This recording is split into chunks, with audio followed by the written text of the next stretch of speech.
Tesla stock investors, welcome back to the channel. If you are curious on what Tesla stock is going to do this week, whether Tesla stock is going to move higher, lower, or trade sideways, maybe we can provide you some clarity. I will give you my Tesla price prediction by the end of this week. Last week, we were spot on.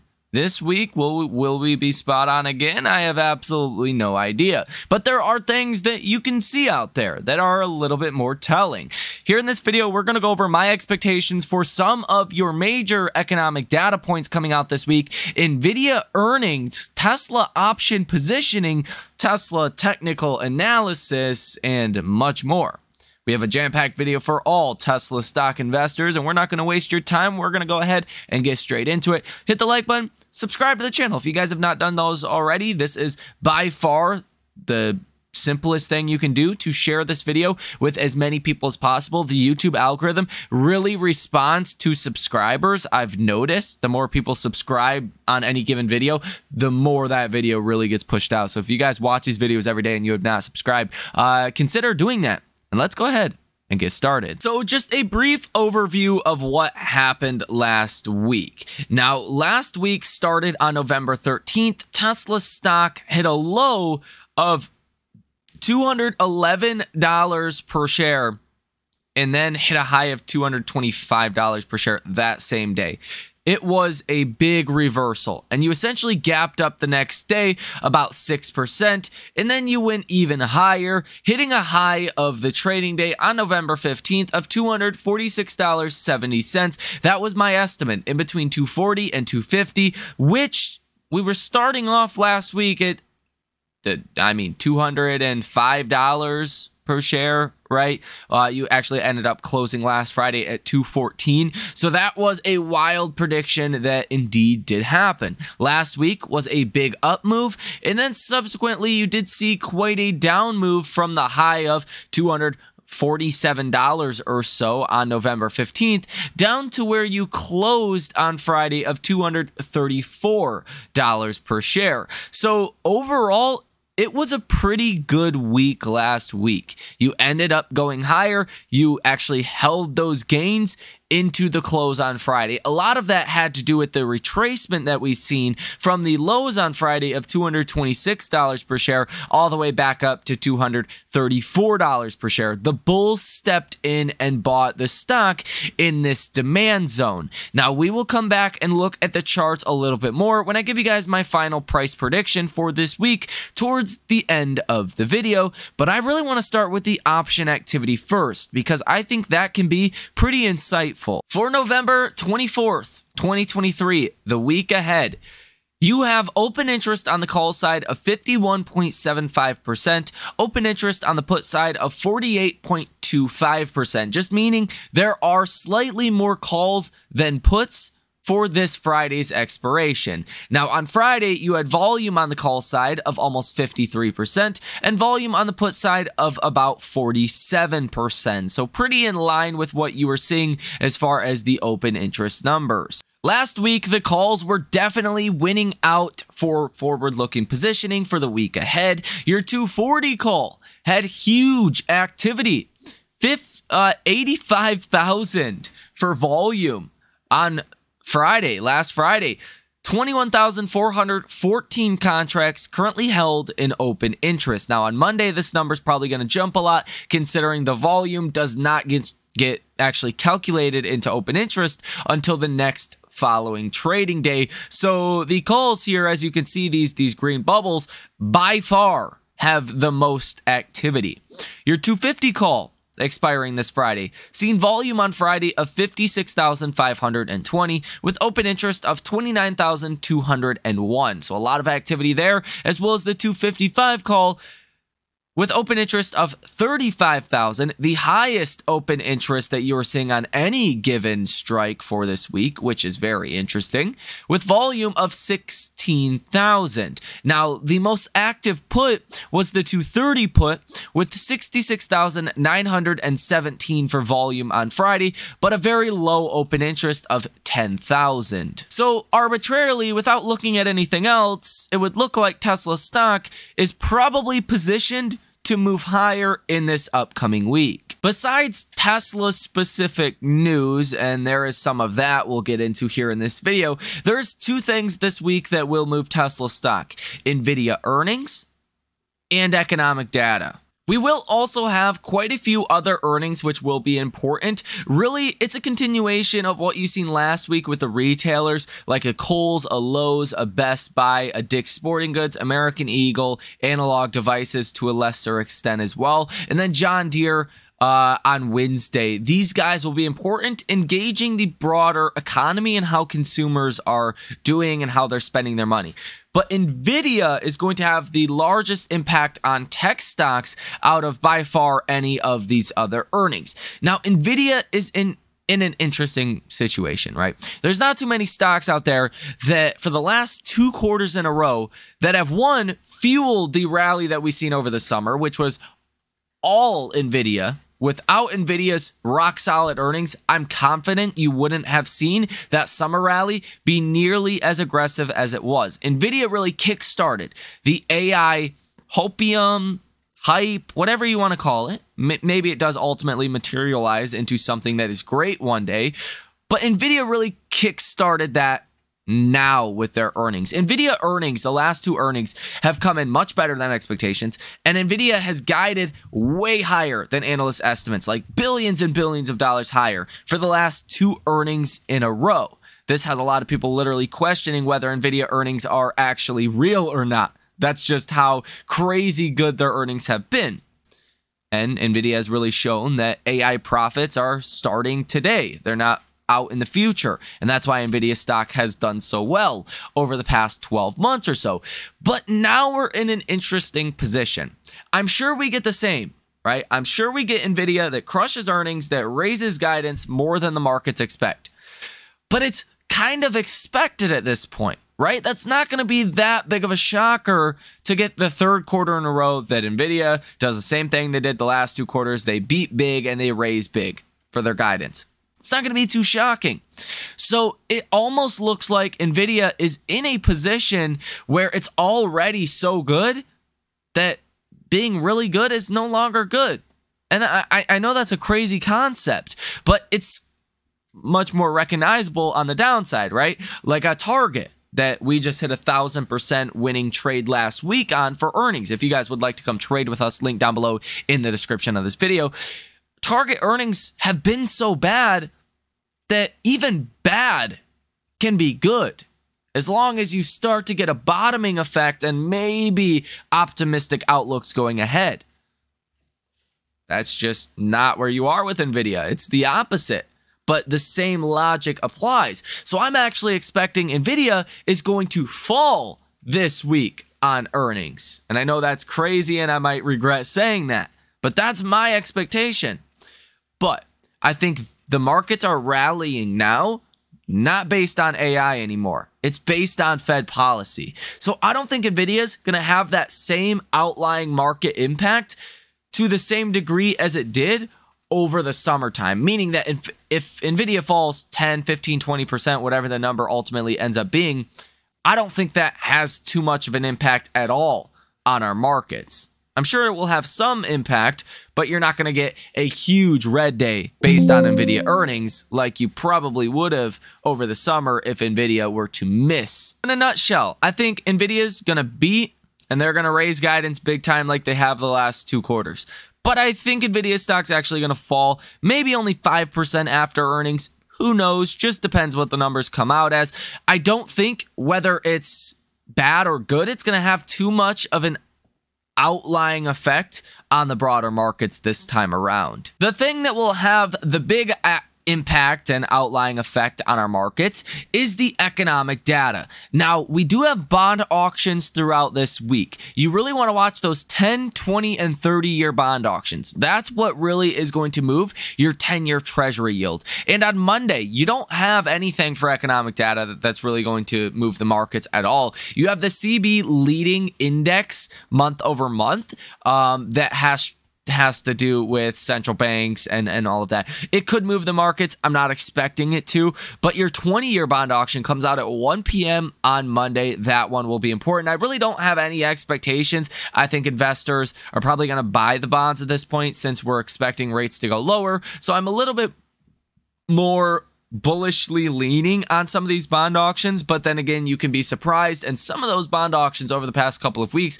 have really caused some rough days for our markets. So definitely something to be watching for, and we're not going to go over each individual bond auction here in this video. Just pull this up for yourself, keep it on your desktop, whatever you use to trade, your phone even. It's great as a mobile platform as well. Trading Economics / calendar. Simple. It's absolutely free. It costs you nothing. Tuesday, you're going to get the inflation rate year over year out of Canada at 8:30 in the morning. I'm not expecting this going to be a big deal as long as it doesn't come in too crazy hot. Existing home sales year over year and month over month will come out at 10 o'clock on Tuesday as well. And Chicago Fed National Activity Index for October will come out at 8:30 in the morning. And then at 2 p.m., you're going to have the FOMC minutes. Now, I think the FOMC minutes are probably going to lean more bullish rather than not with some of the same hawkish statements that we have heard in the past. Now, the FOMC minutes, it's always highlighted in red here, and it does give you some kind of move when it comes out, but it's normally not like the, summary of economic projections or some other reports from the Fed or the press conference Fed Jerome Powell gives us. It's not something that moves the markets for days or weeks, that starts or stops a rally. The FOMC minutes can give you volatile movements during any given day it comes out, but it usually dissipates pretty quickly. So keep that in mind. Now, on Wednesday, this is the biggest catalyst of this week, in my personal opinion. Durable goods orders month over month. This is a big one, and I do have my own estimates on this. So this comes out at 8:30 on Wednesday. Last month, you were at 4.7%. Well, now you're expecting negative 3.2%. Durable goods orders. Other consumer reports like retail sales. Well, that's why GDP was so good last quarter.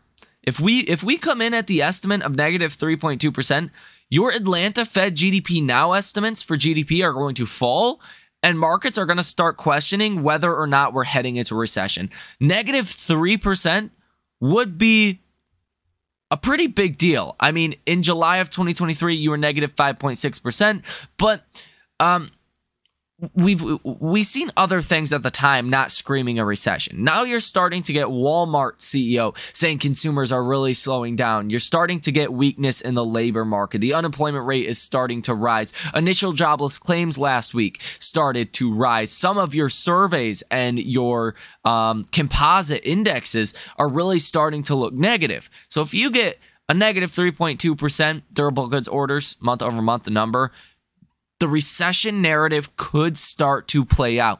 Recession narrative is bad for stocks. It's going to be good for Fed policy, and we're going to start pricing in rate cuts maybe even as soon as March if it gets real bad here in the next couple of weeks, maybe as soon as January 1st or the start of January. I believe the Fed meeting in January is, actually we can go ahead and double check it real quick. January 31st, so about a month into 2024. But right now, markets are expecting the first rate cut in May. This could get pushed to March, probably even this week. That I think would be bullish for stocks, but again, start to scream a recession. Now, my estimates for durable goods orders is around negative 2.5%. So I think it's going to be negative, and negative enough to show the economy is not super red hot, that the Fed should start cutting rates sooner.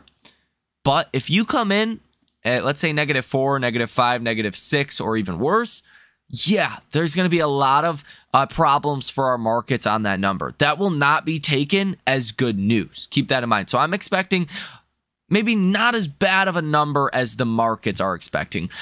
8:30 in the morning as well, you're going to get initial jobless claims. That will be important. Last week, you did spike to 231,000. You're expecting 225,000 for this week. So That one's going to be important. And then you do have Michigan consumer sentiment final numbers out of November, and some more bond auctions as well on Wednesday that will be important. Now on Thursday, markets will be closed, but you will get global economic data. You will get S&P Global Composite PMI, S&P Global Services PMI, S&P Global Manufacturing PMI out of the UK.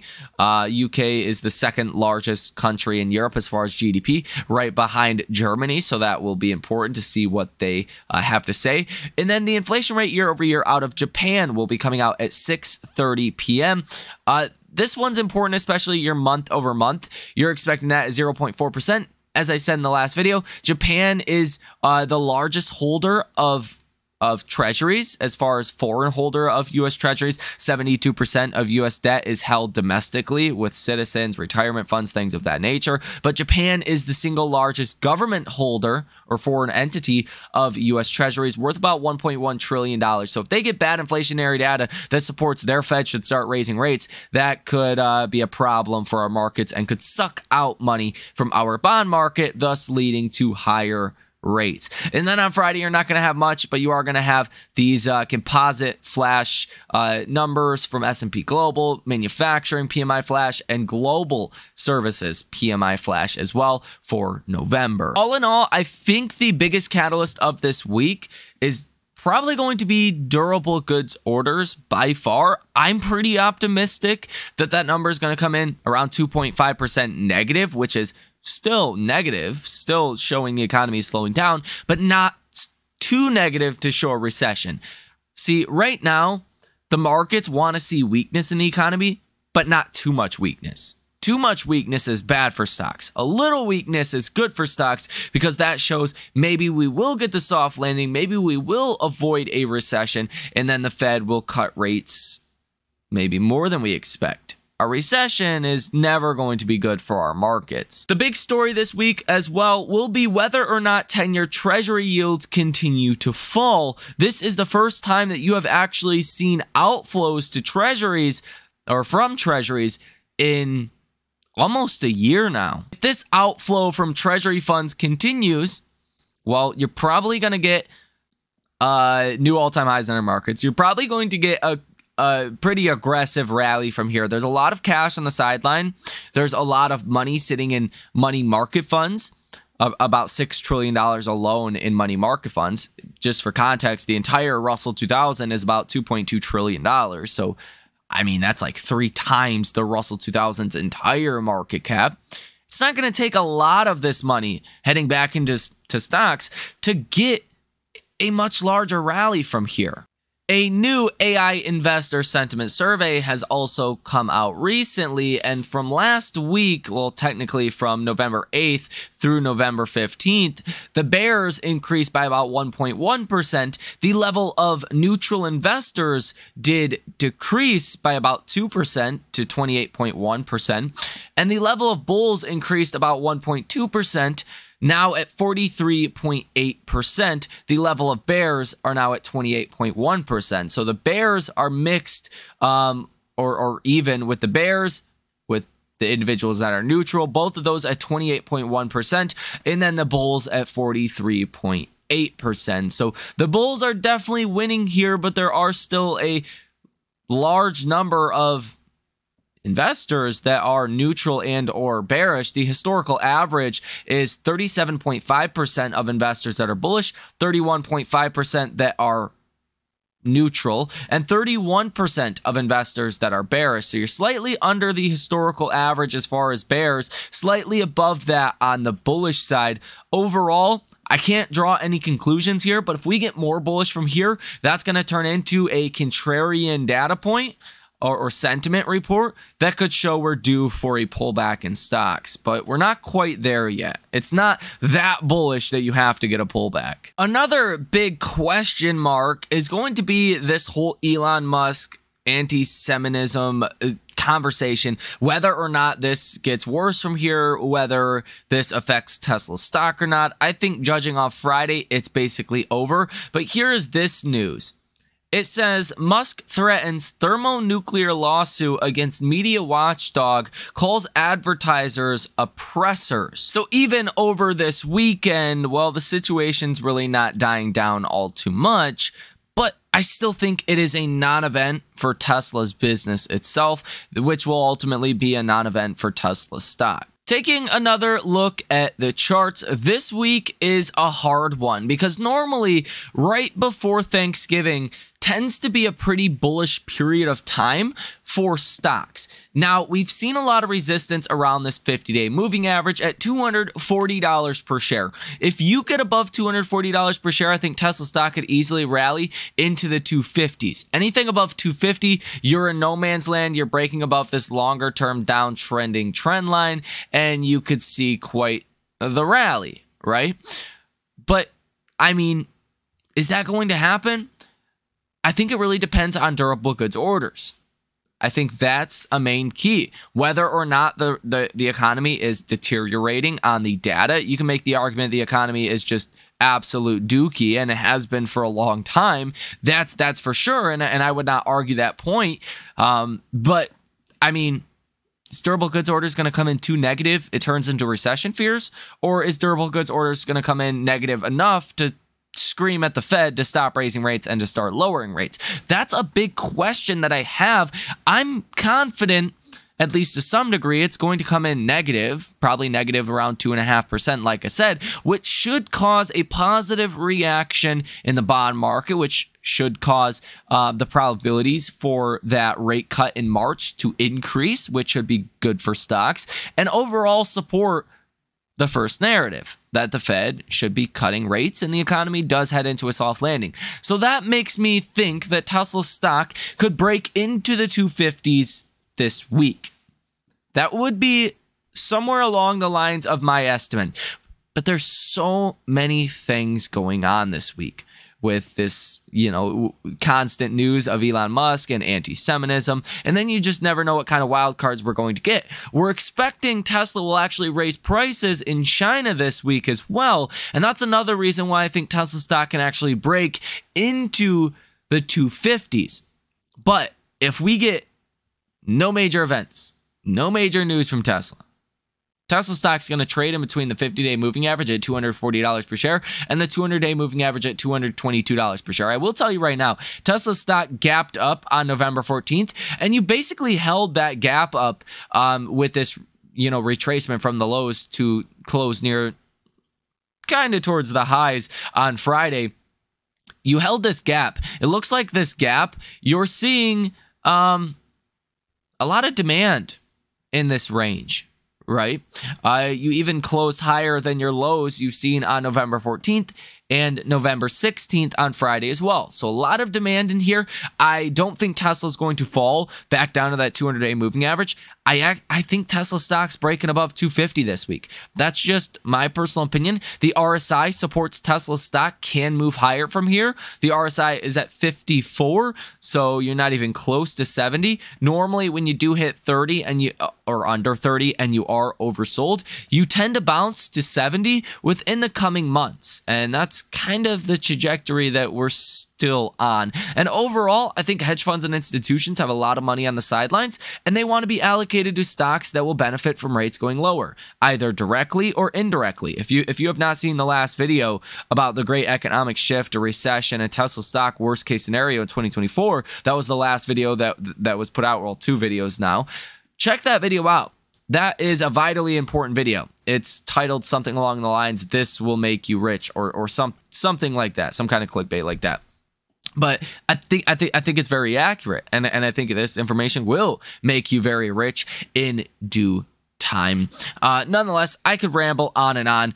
If you look at the MACD, it's short-term bullish. If you break above 0 and ultimately head to positive on the MACD, that's going to be good as well. But this yellow line is far above the blue line. That is overall a great sign. And again, the RSI can move higher from here. It's basically at neutral, considering Tesla stock is actually holding a gap fill level. That makes me think Tesla stock's going above 250 as well. But I do think you find some resistance around 255, ultimately 260, where this downtrending line of resistance is. If you break out above that, fine, that's great.